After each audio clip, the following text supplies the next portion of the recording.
حضرت عثمان غنی رضی اللہ تعالیٰ عنہ بھی ان خوش نصیبوں میں سے تھے.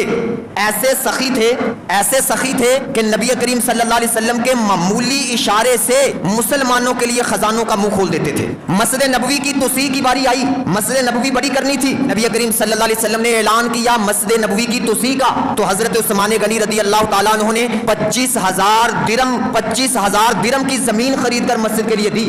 25,000 درم آج کا 18-19 لاکھ بنتا ہے آج کے زمانے کا, اور اس وقت کا حساب لگائیں اس وقت اس کی کتنی ویلیو ہوگی. 25,000 درہم کی زمین خرید کر مسجد کے لیے وقف کر دی. اور ان کا ایک لقب غنی بھی تھا, سخاوت کرنے والا غنی, اور یہ اس لقب کے پورے مستحق تھے. اگر اللہ نے ان کو نوازا تھا نا مال و دولت سے, ان کو نوازا تھا, تو انہوں نے ایک دل کھول کر اللہ کے راستے میں پھر مال بھی خرچ کیا ہے. مال خرچ کرنے میں کنجوسی نہیں کی, کمی پیشی نہیں کی. حضرت عثمان غنی رضی اللہ تعالیٰ عنہ کے پاس اربوں کے حساب سے مال تھا.